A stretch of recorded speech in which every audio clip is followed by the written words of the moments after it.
Welcome to the Lighthouse Financial Advisors Money Over 50 podcast with Dallas Davison and Michael Hogue. This information is general in nature and does not take into account your objectives, financial situation, or needs. Therefore, you should consider whether the information is appropriate for you and your personal circumstances. If you require personal advice, please contact Lighthouse Financial Advisors. Here are your hosts, Dallas Davison and Michael Hogue.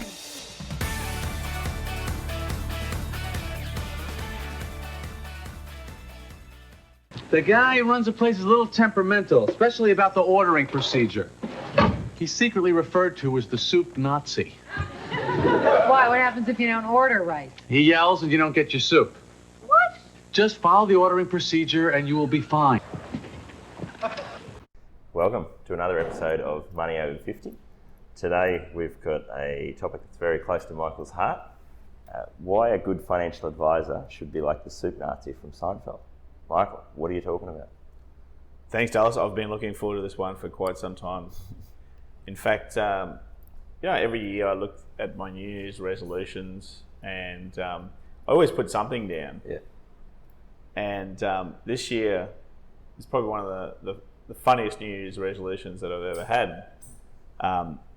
I've been thinking for some time that I need to bring more Seinfeldisms into the Money Over 50 podcast. So that's my New Year's resolution for this year. Yeah. It's a very niche market. Some people will probably love these Seinfeld-like episodes, and other people will go, "What is this nutcase talking about?" Yeah, I mean, obviously, if you haven't seen Seinfeld, do yourself a favour. Immediately go and buy the entire DVD. In fact, I own the entire DVD.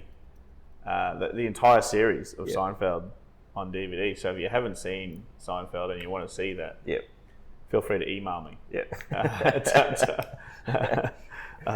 You're like a missionary for the Church of Seinfeld, mate. You're always trying to convert people in. So certainly. I this is one of my favourite episodes. So there's the story is there's a soup maker in New York City, and this guy really exists. Yeah, and we've actually been there. We've actually been there, yeah. And the soup is outstanding. So the story, how this became to be a real episode on Seinfeld is that the NBC offices are only a few blocks away from where the soup kitchen is, and some of the executives were going down there and getting their soup, and then they took Jerry Seinfeld, not playing his character, but the real Jerry Seinfeld when he was in there, down there, and the soup was outstanding, and he was marveling at actually there's a very particular ordering process for the client. So in real life, this guy that they refer to as the soup Nazi would make sure that all of his customers had to line up on the right hand side. They'd have to have the correct money. They'd have to pay. They have to move. They have to step immediately to the left. They'd have to wait without comment and without talking. They couldn't be on their phones or anything like that. They'd have to wait for their soup, which was produced within a short amount of time. And anyone that deviated from that process would have their money immediately refunded and be told to come back tomorrow. So with the timeless phrase, "No soup for you." No soup for you. So that's how they came up with the idea for this episode. So it was a real life guy that made outstanding soups. And look, we've been thinking for a while that there's a lot of similarities between us and the soup Nazi from Seinfeld. And we think a good financial advisor should be more like the soup Nazi. Than for example your corner diner. Where they serve everything not very well. And have no real emotional attachment to what it is they do and how they do it and the process through which they do that. That's right. So you've got three main similarities with three main reasons why a good financial advisor should be like the soup Nazi. What's the first one? So the first one is that, look, you shouldn't try to be all things to all people. So the soup Nazi wasn't selling sandwiches. Yep. He wasn't selling, Yep. bacon rolls. Yep. He wasn't selling Yep. quiches. He Yep. wasn't selling. And he wasn't even selling 30 different types of soup. Not even 30 different types of soup. So Yep. 6 to 8 soups. Yep. He does Yep. on a daily basis. That's all he does. Yep. He opens at roughly 11 a.m. Yep. and he shuts at 2 p.m. Yep. and he just perfects those 6 to 8 soups. So, Yep. I mean, we see similarities there in that a lot of financial advisors are jack of all trades Yep. and master of none, really. So they work with people of all different ages. Yep. And in doing so, they can't really be an expert in any particular niche. So And that's where, I mean, we've just ticked over, as we said, 10 years, a new decade, and we're coming up on 10 years as a business. And it's something that we've talked about at length. But when you start any business, you obviously take anyone who's a paying customer as a customer. there's always that phase. And then what we've talked about is how over the last 5-6 years, we've just purely focused on retirement planning. So working with people over 50 or working with people in that last 10 years of their working life. And we've been amazed at how when you just focus on that niche, how much you can just obsessively get better and better in that one area. And it's sort of one of those things where if you are doing all things to all people, you don't even know what you don't know about those areas because you don't have the time to just really get into the weeds and focus on it. That's right, and it's just through repetition of seeing the Yep. same scenarios over again. Yep. And I mean, everyone's different, but people Yep. that are there's a lot of commonalities between people that are 55 Yep. and other people that are 55 or Yes, 53 that's or right. 54. Yeah, And certainly vastly different from someone who's 33 That's or right. 23. Yeah. So just the repetition of seeing, we comment all the time, Dallas, that because we only see people now that are aged 50 and over as new clients, what we see is the same type of needs, same type of scenarios, Yeah. but also the same tips and traps as well. You see the same things where people can things fall go wrong, short and where things go wrong and, Yes, that's and right. so forth. So it's like I think like any of those sorts of things, they talk about getting better over time requires feedback, repetitions, all those sorts of things, and it is something where once you've been doing something for a period of time, you start to, as you say, you see patterns of when someone does this, these are the sorts of things that go wrong, and you can just see that play out over time, and you get really good at something like we have now clients come in and say, well, we think that we should do this. You go, well, I've seen this movie play out 20 times, and it doesn't end like you think it ends. It ends in this other way. it ends this other way. And so you might be the 1 in 20 that doesn't happen for, but the numbers say that this is the repetitions of what we've done and what we've seen would point towards the same thing occurring. That's a great point, and before you even crunch the numbers, Yes. that Just this intuitively. doesn't work. You Yeah. know intuitively, no, this is not going to work out Yeah. the way that you think Yeah. it may. Yeah. I mean, all these things would have to align. Yeah. Yeah. And there's 8 or 10 of them. Yeah. And Yeah. It's just as such, planets don't generally align Yeah. like that. Yeah. For this to work, Yeah. and without even running the numbers. And look, if you were seeing people, if you're a financial advisor that was seeing people across all age ranges, you just wouldn't have that knowledge. Yeah, you wouldn't have the feedback and the repetitions to make those connections in your brain, I don't think. But I think that's it's an interesting one because everyone's situation is different. We don't necessarily think of it in this way, but as you said, everyone's different. But most people have some areas of their life that are similar.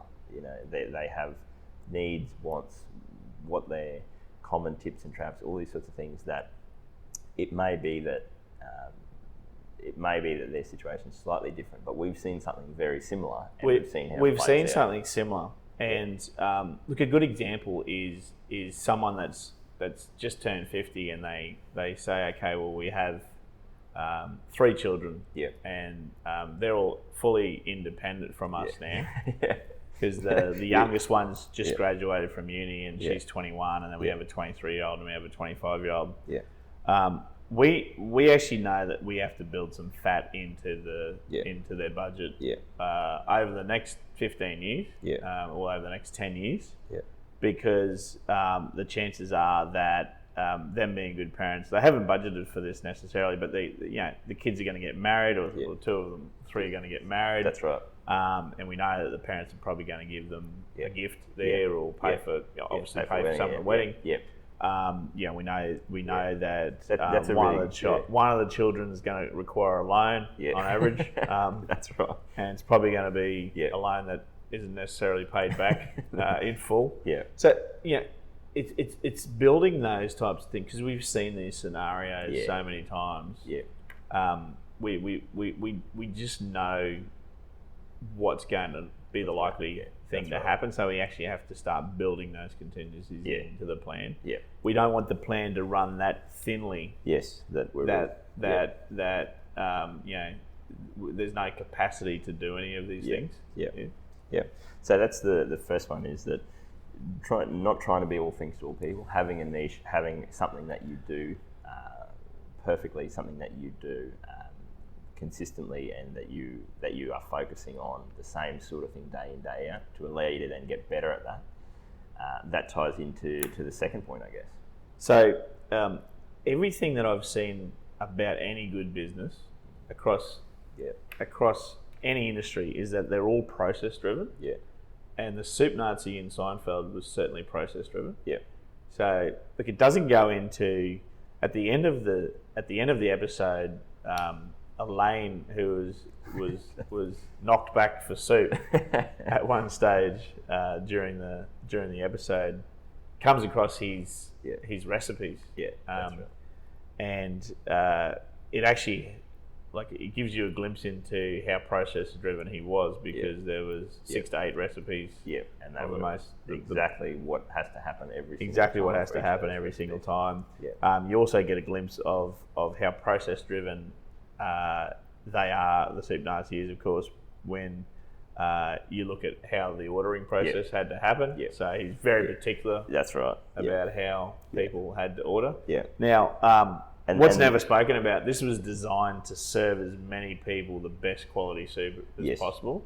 So you had to have the correct change. You didn't want to be fumbling around for change. You had to line up on the right. You had to step to the left after you've paid your money and ordered. And you had to wait for your soup. It was all process driven. So I could only imagine that the behind the scenes processes were of course just as good. You don't get people all over New York City, which is a true fact. So people all over New York City were talking about this soup for real. So you don't get to that talking point without having great and it's processes, and the output becomes great after that. And that's, I guess, the whole point in any sort of client-facing business, is that it needs to be process-driven, so that it's just as good every single day. You wouldn't want to traipse halfway across New York, get there, get your soup, and go, oh, he's had a bit of an off day today. It's not that good. That's right. So it has to be perfect every single day. In the same thing with your financial advice process, where you can't go, oh, well, we sort of missed a couple of things this year, and we've made a couple of mistakes. It has to be perfect every single time. It has to be process driven, so that there is no scope for any of those errors. That's right. And you touched on the point then, Michael, about serving the most amount of people in the most effective way. That's something that we talk about as a business, where we try and set our process in place so that our work is as proactive as possible. So the end of financial year is a good example of that, where the same sort of decisions need to be made for all of our clients across what is it that they can do before the end of the financial year to minimise their tax and to maximise the position that they get into. So we have to do the same types of calculations for all those people. So I guess that's where our knowledge comes into it, and that's kind of where it's different for everyone. But the process of how we gather that information, how we put that together, how we present that to our clients, how we follow up with them to make sure that they've done the things they need to do, how we follow up to make sure that paperwork has been lodged with the super fund or with whatever provider in the correct way. All of that needs to be a process so that there's no scope for anything to go wrong. That's right. I mean, the process has to start around mid-May. Yeah. And it can't start any earlier than that because of the fact that we don't know enough of the financial. Bearing in mind the financial year ends 6 weeks after that, or 7 weeks after that, on the 30th of June.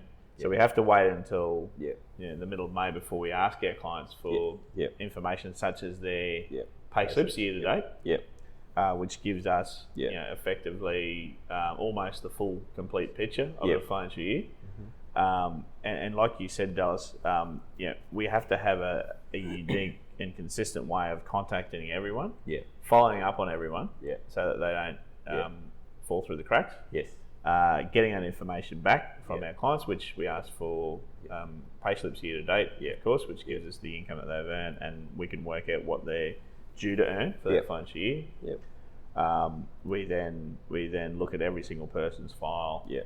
We make sure that they're taking advantage of entirely the full suite of tax advantages that they could take advantage for that year.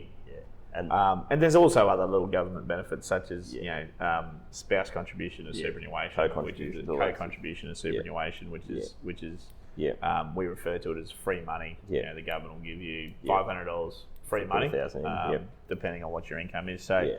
But then we then have to communicate that to our clients, make sure that that's communicated correctly, make sure that they have all the information they need to be able to do that, to pay that money in, because it requires money to go in to the super fund. It's all got to be cleared well and truly before the 30th of June. It's got to be documented. There's got to be forms filled out to claim that as a tax deduction. So that just can't happen haphazardly. And that's exactly like I was saying, that needs to be a process that can work across all of our clients. What we can't do and what we don't do is we're not just going to sit here until we get a phone call from someone in the second week of June saying, hey, should I put some money into super? Yes. Because number one, we couldn't do that across the amount of clients that we have.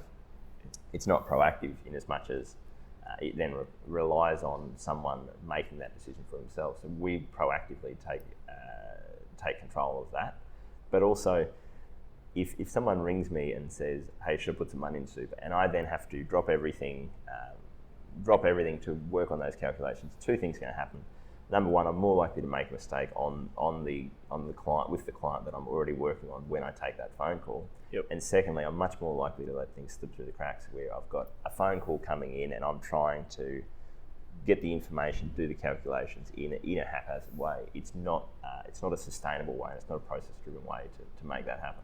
No, that's right, and it allows you to get ready for the workload as well. So That's right, we know that between the 1st of May and the 30th of June, we don't book any other meetings with suppliers or fund managers or friends or family or anything like that. That's a good point, because you actually say to your spouse, don't book any holidays during this period of time. Don't book any days off. I'm not looking after the kids. It's funny. I had a message from a mate of mine yesterday, and I had to look back through to find some information, and I saw the messages that I'd sent to him in late June, and he'd messaged me about his Bucks party. It said, hey, have you booked accommodation for the Bucks party? And my response was something to the effect of, I'll talk to you after 30 June, which is probably a bit rude. Sorry, Jimmy. But that was, as you say, you have to have that process of this is the time when we cannot be distracted. We can't be jumping around doing all sorts of things. It has to be a process so that there's no mistakes made. That's right. So, so we believe that a good financial advisor has to be process driven. As process driven as the soup Nazi, and as process driven as the big example is McDonald's. They're the ones that invented the I guess the perfecting of a process. So you always use McDonald's as the example. I prefer to use the knee surgeon as the example, because I'd rather be likened to a knee surgeon than someone flipping burgers. Well, I mean, a knee surgeon is a great example as well. I mean, if you've ever been into a surgeon's office, it all runs smoothly. They pop in, they have your chart in front of them. All the information. They're in there for 5 minutes. Your scans. You've had all the scans. The people that run those offices are tremendous. They batch all of the, so they do operations on a Tuesday and a Thursday of every week, for example, and then they book the whole day out in surgery, and that's all they're doing for that day. So that's a great example again of being process driven. And we think, look, there's far too many financial advisors that aren't process driven. No, that's right. In I our think industry, that comes from where our industry has come from. Has been more money managers or money gatherers necessarily than actually proactive planners. That's right. And that's where the industry has changed in recent years. Is it kind of used to be that the business model was try and get as many people on the books as possible. Charge them a fee on their super fund. Just do the minimum required to make sure they don't leave, and just keep charging them a fee which they're not aware of. And that's kind of where if you're following that sort of model, then you don't want to proactively do anything. You just want to do the minimum required, and that's kind of where we're seeing less and less of that. But what you really want to have is your financial advisor needs to be proactive, process driven. There needs to be a structure to how they are going to get the output of what is needed for you every single year. That leads well into the third point, which is that you should not compromise. So we don't believe that a good financial advisor should compromise. And I'll explain that in a minute. But there's a scene in the Soup Nazi episode where Kramer, who happens to get on with everyone, doesn't he, Kramer in Seinfeld? So he's got a way of. There's a scene where he's actually in the process of ordering soup, and he's conversing with the Soup Nazi. Which usually would mean no soup. You'd be banned. But Kramer gets away with it. So Kramer's explaining to the Soup Nazi, he's flattering him, and he's saying, you expect, you suffer for your soup. And the Soup Nazi says back to Kramer, I expect perfection from myself. How can I tolerate anything less from my customers? Now, whilst how do I say this? It's similar here. Well, probably the good example. We've used this phrase before. Sometimes we find that we're more worried about someone's retirement than they actually are. And it's usually it's all because they're going out of the scope of the financial plan that we've put in place for them, and they're doing things that they shouldn't be doing, and we're worried. We're taking on a burden of worry where we're thinking, I don't know if they're going to make it because they've bought this and they've bought that and they haven't budgeted for this, and then so and they don't seem to be worried at all. So what we're referring to then in that you should not compromise is that we won't just do part of a plan. We'll put the full plan in place. And our job is not, you touched on it before, are not money managers. So we won't just take a pool of money and say, okay, you're getting a 7% return on that. We think we can get a 10% rate of return on that. Look, whilst that's still a benefit to someone, we think it's useless in the grand scheme of things because what we really want to do is take someone the last 10 years of their working life or the last 15 years of their working life and bridge the gap to from where they were going to be, which is generally $500,000 short of where they needed to be. We actually want to make up that difference and make sure that they're $500,000 better off, and that they never run out of money. In retirement. So if someone was to say to us, look, we only want to do part of that. We don't want to. We think we'll be right. We only want to add $50,000 or $100,000, or we just want to see what your returns can be, and if you can do a better job for us, we'll say, look, thanks, but no thanks. We're just not going to compromise that. And that sort of ties into the first point that you made there about trying not to be all things to all people. And the reason that we can see that is that we can tell when a new client comes in and you go, okay, you need to do these 3 things to make sure that you have enough money to retire. And if they say, well, I'm only going to do these 2 and I should probably be right, we've seen the movie before. We know that you're going to be short. We know that you are not going to be where you need to be. That's why we're giving you that advice. I just met with someone the other day recently. It was actually a perfect example of that. There was a few things that they needed to do, and there's some tax savings they could pick up, some extra return, all that kind of thing. But the main thing was that they actually needed to downsize their house. And that was, we worked out that we could do everything else, pull every other lever, and they had actually suggested that they were going to downsize their house. They need to do that. If they don't do that, they are going to run out of money. And if they do downsize, everything else that we can work together and help them to do, they will not run out of money in retirement. And that was where I kind of left it with them, is I said, well, you actually need to go and sell your house and do that and make all those changes before I'll take you on as a client. Because I don't want to be the captain of a sinking ship. I don't want to bring you on as a client and do these few little things and sort of, muck around the edges when you're still going to fall short of where you need to be. Our whole business exists, and our whole purpose is to, as you said, bridge that gap between where people are going to be and where they need to be to never run out of money.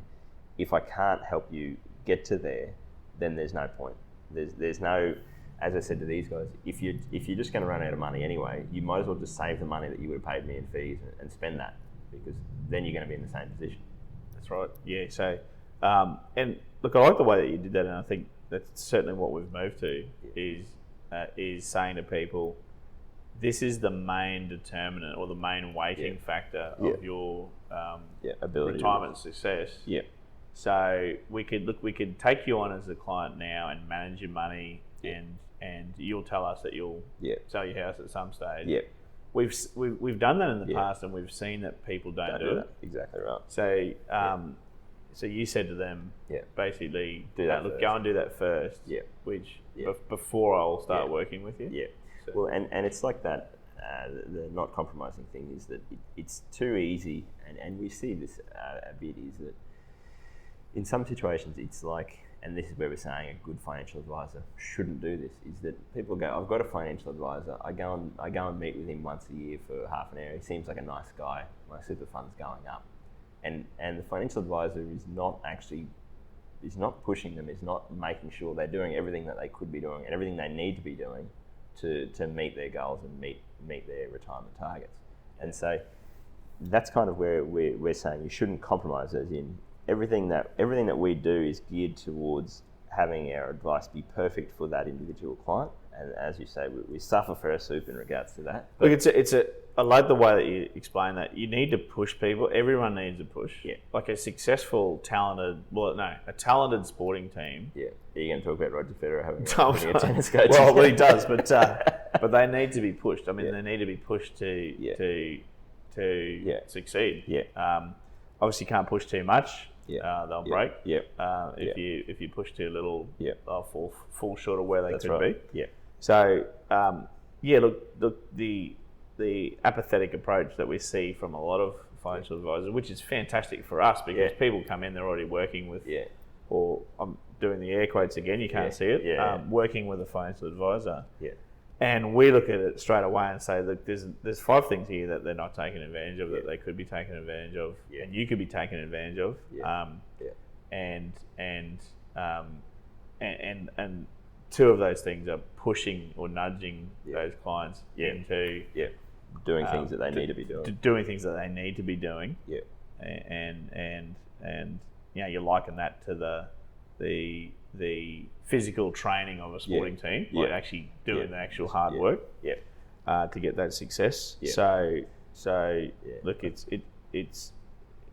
we see it time and time again from other financial advisors. Yeah, and that's I think where, like, the breaking down of those 3 different areas, it sort of all ties in together, where the first thing is you can't be all things to all people as a financial advisor, and if you try to be, you are not going to build up the muscle memory and the intuition of what does this person need, what are the things that this person needs to be careful of. Yep. So the first thing is to just do a handful of things and do them really well. And the second thing is to be process driven, and that is where we talk about being obsessed about the process of how do we do this in a way that is going to be, we're going to get it perfect every single time. There's not going to be things that get missed or anything like that.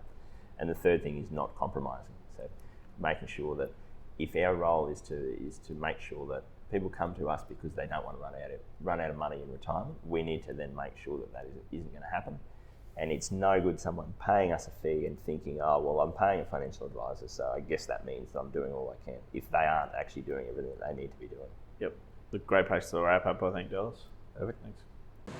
Very good. You know something? Not so for you. Come back 1 year. Next.